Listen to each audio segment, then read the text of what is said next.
आज धेरै दिनपछि फेरि म अर्को एउटा नयाँ भ्लग लिएर यहाँहरू समस्या आएको छु र आज मसँग अरू 3जना साथीहरू हुनुहुन्छ। अब आजको हाम्रो यो यात्रालाई चाहिँ ट्रेकिङको यात्रालाई चाहिँ एकदमै मेमोरेबल होइन स्मरणीय बनाउने हाम्रो उद्देश्य छ। हेरौँ के हुन्छ। मिसन भाइ अरू केही कुराहरू छन् भने कुरा गर्दै जाउँ। कुरा त दाजु के गर्नु र यस्तै छ युरोपमा। अब परदेशी भाइयो के छ कमाइहरू के कस्तो छ हौ तपाईँको? अब कति वर्ष भयो युरोप छिर्नु भएको? युरोप छिरेको त लगभग 3 देखि 4 लाख होला तपाईँको।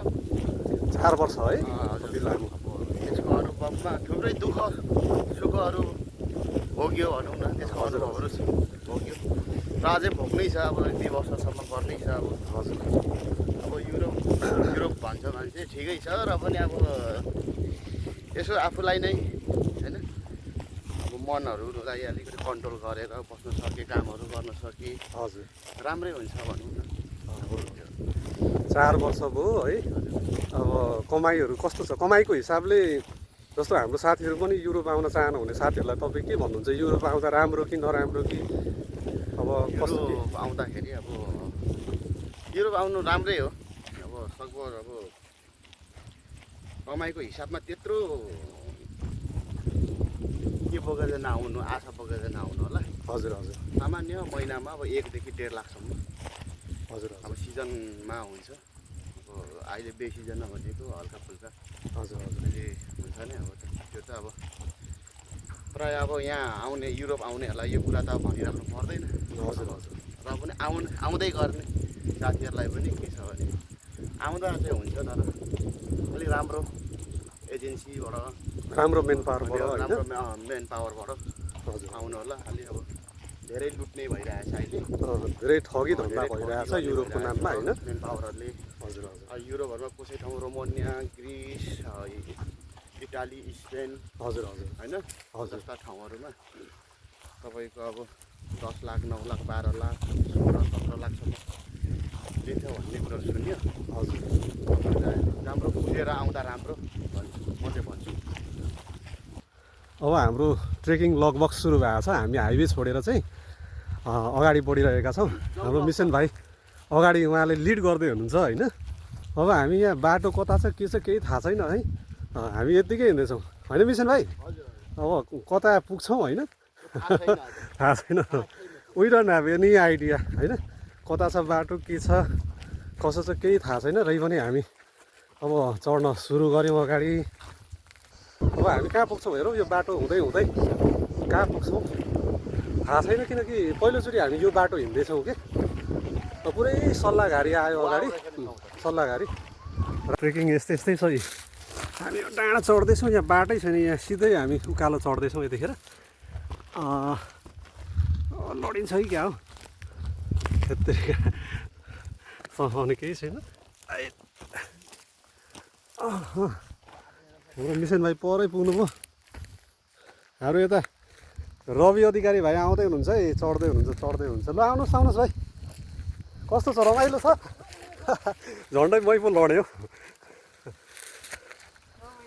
ल ल आउनुहोस् है, आउनुहोस्। ट्रेकिङ हो, let's make it memorable one होइन? लु जाउँ। अर्को बाटो भेट्यो त है फेरि। ट्रेकिङ भनेर हिँडेको खोइ तेर्सो बाटो आइरहेछ। अब यसलाई ट्रेकिङ भन्ने कि यत्तिकै अब यो एउटा भ्लगको लागि एउटा कन्टेन्ट मात्रै भन्ने होइन? जो साथीहरू सँगसँगै छौँ हामी हिँडिरहेका छौँ। तर अगाडि एकदमै तेर्सो बाटो आइरहेको छ होइन? हामीले एकदमै उकालो होला परबाट हेर्दा निकै अग्लो पाहाड देखिन्थ्यो, तर यो पाहाड त निकै होचो पाहाड पो रहेछ। झन् अगाडि त तेर्सो बाटो आइराखेको छ। हामी यसरी हिँडिरहेछौँ। अगाडि पछाडिको बाटो यो, अगाडि यस्तै यस्तै तेर्सै बाटो छ। दशरथ भाइ अब यो तपाईँ के भन्नुहुन्छ? जस्तो कुन सपना लिएर कुन उद्देश्यले तपाईँ युरोप छिर्नु भएको हो? सपना भन्ने त युरोप भन्ने बित्तिकै दाइ तपाईँको प्रत्येक व्यक्तिको अब आफ्नो आफ्नो सपना हुन्छ है।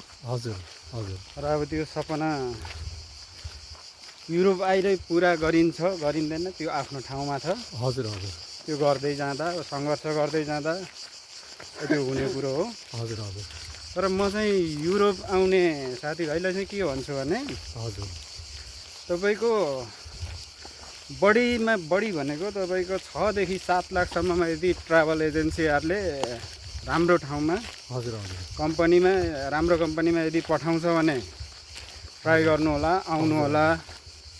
यदि त्यो 10 देखि 12 लाख 15 लाख तिरेर चाहिँ युरोप नआउँदा नै बेस हुन्छ जस्तो लाग्छ कि मलाई चाहिँ। तपाईँको त्यति आफ्नै लगानी गरेर आउने मान्छे कमै हुन्छ है। अनि अरूसँग ब्याजमा पैसा लिएर 12-15 लाख लगानी लगाएर चाहिँ युरोप आउनु अलिक त्यति उचित नहोला कि जस्तो लाग्छ मलाई चाहिँ। एक प्रकारले मूर्खतै हो हजुर किनभने हामीले सोचेको फाइनेन्सियल फ्रिडम होइन हजुर अथवा हामीले सोचेको इन्कम सोचे जस्तो छैन होइन सोचे जस्तो कहीँ पनि सोचे छैन। जस्तो छैन। अब धेरै साथीहरू ठगीमा परेका छन् होइन यो वास्तवमा सही हो। त्यस्तो लाग्छ दाइ। नेपालमा त हामीले बुझेअनुसार एकदम युरोप जाने सपना बोकेर धेरै साथीहरू तडपिरहनु भएको छ होइन। मेन पावर एजेन्सीहरू धाइरहनु भएको छ। दिल्लीतिर गएर कोही पासपोर्टमा होइन यो अब के अरे पुलिस रिपोर्टमा छाप लगाउने, कोही भिएफएस, कोही बिएलएस है। हाम्रो रवि भाइ चाहिँ कुन सपना बोकेर कुन उद्देश्यका साथ युरोप छिर्नु भयो हो? म चाहिँ दाइ अब युरोप छिरेर होइन हजुर आफ्नो फ्यामिलीलाई सपोर्ट गर्छु भन्ने उद्देश्य लिएको थिएँ होइन। हजुर हजुर अब दाइ म युरोप छिरेको 1.5 वर्ष भयो। हजुर हजुर तर दाइ मैले लाइफमा धेरै स्ट्रगल गरेँ। हजुर हजुर युरोप हामी भन्छौँ नि युरोप भन्छौँ।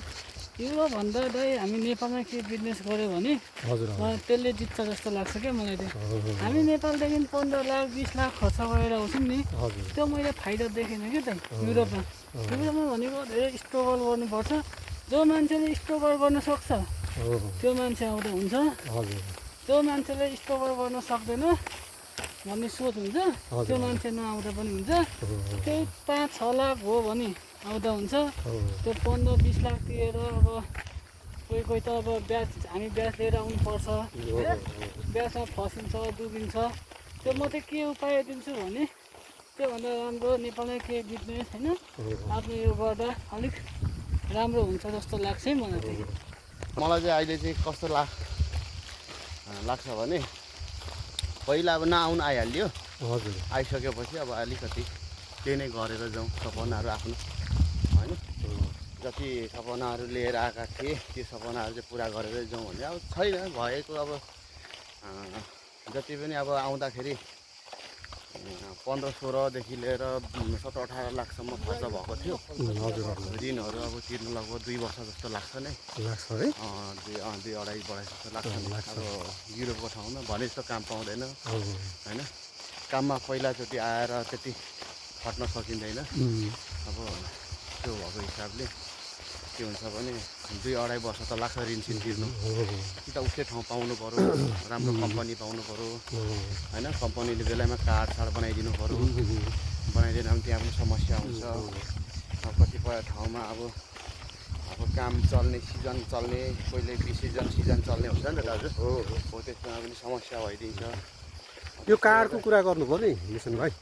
यो कार्ड चाहिँ अब कतिपय कम्पनीहरूले चाहिँ अब समयमा कार्डै नबनाइदिने टिआरसी कार्ड होइन। रोमानियामा आउँदाखेरि तपाईँको अब मान्छेले 6 देखि 7.5 लाखसम्म 8 लाखसम्म तिरेर आउँछ। हजुर त्यहाँ चाहिँ कस्तो हुन्छ भने कतिपयले चाहिँ त्यहाँको अब सप्लाई कम्पनीमा सिजनल भिसा अब लाएर आउने त हो होइन। सप्लाई कम्पनीले त ल्याउने हो तपाईँको। अब त्यहाँको डाइरेक्ट कम्पनीले माग्यो भने चाहिँ त्यहाँको हो होइन तपाईँहरूले बुझेर आउनु होला। म चाहिँ त्यही भन्छु। कस्तो हुन्छ भने त्यहाँ चाहिँ अब 3 देखि 6 महिनासम्म होइन, नत्र आएको 1 देखि 3 महिनासम्म दिन्छ। कसै कुनै कम्पनीले चाहिँ अब 1 देखि 6 महिनासम्म पनि टिआरसी बनाइदिन्छ। कतिपयले चाहिँ बनाइ पनि दिँदैन। वास्तै नगर्ने यहाँ आएर तपाईँको अब वास्तै नगर्ने यहाँ आएर अब कस्तो भनौँ न लापत्ता व्यवहारिक जस्तो अब कहाँ जाने के गर्ने त्यो भएको हिसाबले मान्छे धेरै इलिगल रोमानिया आउँछ। यहाँदेखि अब ग्रिस जाने, ग्रिसदेखि अब इटाली स्पेन होइन। अब यस्तै अब हुन्छ क्या मान्छेको यो अलिकति के त हो धेरै कमाउने सपनामा पैसाको पछाडि दुर्ने हुँदाखेरि मान्छे धेरै दुःख पनि पाएको छ। अलिक बुझेर हिँड्नु होला भन्छु म चाहिँ। किनभने म म पनि कुनै समय पैसाकै पछाडि दौड्दाखेरि पैसाकै यहाँ विदेश आएर धेरै धेरै दुःखहरूको अनुभूत गरेको छु मैले पनि। हिँड्दै हिँड्दै आउने क्रममा यो सल्लाघारीभित्र छौँ, एउटा जङ्गलभित्र। अनि यहाँ एउटा चौतारा रहेछ, चौतारामा एकछिन हामी विश्राम गर्दैछौँ। अनि मिसन भाइ कस्तो लाग्दैछ आजको हाम्रो यात्रा तपाईँलाई? एकदम राम्रो राम्रो, एकदमै फ्यान्टास्टिक। रोही भाइ मलाई एकदम ठिकै आनन्द आयो, आनन्द? फ्यान्टास्टिक।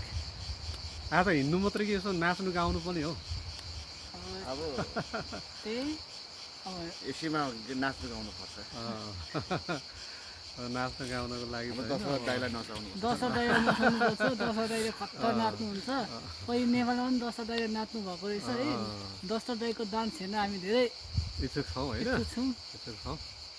जो सब आज हामीले यो हाम्रो फुर्सदिलो समयलाई चाहिँ निकै स्मरणीय बनाइरहेका छौँ। यहाँहरूले पनि अब हाम्रो कुराकानीबाट केही युरोपका विषयमा पनि केही आइडियाहरू पाइरहनु भएको छ भन्ने मलाई लागेको छ। यो तपाईँहरूको लागि पनि फलदायी नै हुन्छ जस्तो लागेको छ। अब हाम्रो अनुभवहरू बिस्तारै बिस्तारै अन्य हाम्रो भ्लगहरूमा पनि सेयर गर्दै जानेछौँ। अब हाम्रो भ्लगहरू हेर्न नछुटाउनु होला। रवि भाइ यतै त होला नि होइन बाटो? अब र त अब साथीहरू अगाडि छन्। अब हामी ओह्रालो झर्दैछौँ यतिखेर। सल्लाघारी आज परबाट हाम्रो होस्टलबाट क्याम्पबाट त धेरै सानो जङ्गल देखिन्थ्यो, तर यहाँ त निकै ठुलो जङ्गल रहेछ। साथीहरू अझ हाम्रो यात्रा जारी छ। लोकेसन ट्र्याक गर्दै हिँडिरहेका छौँ है। रमाइलो भइराखेको छ। पुरै यो हाम्रो भनौँ त यो यात्रा चाहिँ एकदमै जङ्गलको यात्रा भएको छ क्या, जङ्गल सफारी भएको छ। यो नेपालको चितवन नेसनल पार्कमा गएर अब जङ्गल घुमे जस्तो नि जङ्गल सफारी जस्तो भइरहेको छ है। आज हाम्रो ट्रेकिङ भनाउँदो जङ्गल सफारी होइन, फाइनली जङ्गल सफारीको रूपमा रहेको छ। अविस्मरणीय नै भयो मेरो लागि चाहिँ। मलाई चाहिँ रमाइलो लाग्यो, एकदमै रमाइलो लाग्यो। रुममा बसेर यतिकै समय बिताउनु भन्दा यो अलिकति क्रिएटिभ, अलिकति प्रोडक्टिभ जस्तो लाग्यो मलाई चाहिँ। म यहाँ साथीहरूको नि फिडब्याक लिन्छु ल, के भन्नुहुन्छ उहाँहरू। हाम्रो मिसन भाइ अहिले क्यामेरामा देखिरहनु भएको छ, कस्तो लाग्यो त आज तपाईँलाई हाम्रो यो ट्रेकिङ? राम्रो होइन, एकदम अब त्यही कोठामा बस्नुभन्दा पनि बाहिर अब हिँड्यो एकदम माइन्ड फ्रेस पनि भयो, रमाइलो पनि भयो। हजुर हजुर। अब यस्तै खालको हाम्रो यात्रामा आधारित अब भ्लगहरू हामी ल्याउनेछौँ। यो प्रतिबद्धता जाहेर गर्न चाहन्छु। हाम्रो रवि भाइ कता हुनुहुन्छ हौ? ब्यागमा एकदमै फ्रेस भयो होइन। रुममा बस्नुभन्दा घुमेको राम्रो भनेर आज हाम्रो जङ्गल ट्रिप थियो। हजुर त्यही हजुर। भएर 4-5जना दाजुभाइ भएर अलिक घुम गऱ्यो, रमाइलो गऱ्यो। जे होस् राम्रै भयो आजको दिन। आजको दिन है रमाइलो बित्यो। रमाइलो बित्यो, इन्जोय पनि भयो होइन, माइन्ड फ्रेस भयो है। कहिलेकाहीँ बस्छ, धेरै बस्नु हुँदैन।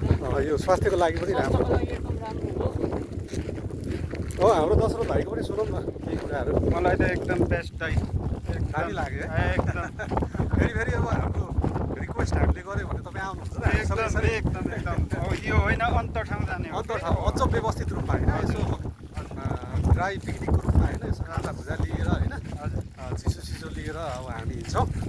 त्यतिखेर पनि हामी अलिकति तपाईँहरूलाई आजभन्दा अझ इन्फर्मेटिभ होइन, मोर इन्फर्मेटिभ भिडियो हामी भ्लग बनाउने प्रयास गर्नेछौँ। यति भन्दै यहाँहरू सबैबाट बिदा लिन चाहन्छु।